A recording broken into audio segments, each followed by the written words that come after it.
à 15, 18 à 21. Ny soratra masina. Raha hala zao tontolo zao ianareo, dioko fantatrareo fa izaho efa halany talohanareo.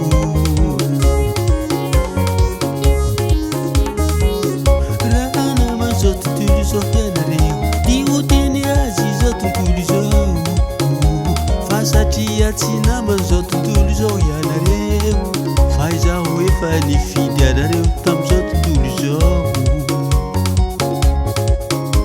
Dia halan'izao tontolo zao ianareo.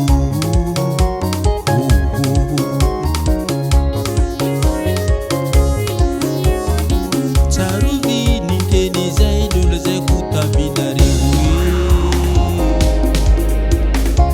ny mpanompo tsy lehibe noho ny tompony.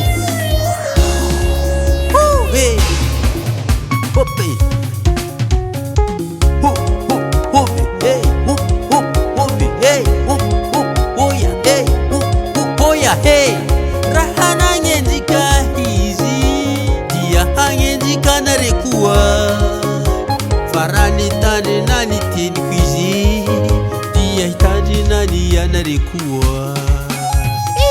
Ejehony marina satria anao dia voly sisakana.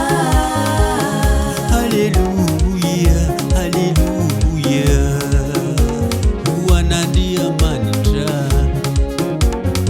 Fa izany rehetra izany no ataony aminareo noho ny anarako, satria tsy mahalala zay nagniraka izy.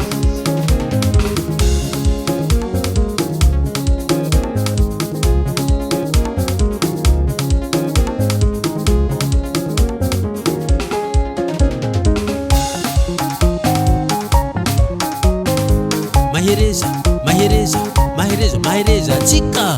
Ok, loué, loué l'Éternel, loué, loué, loué l'Éternel.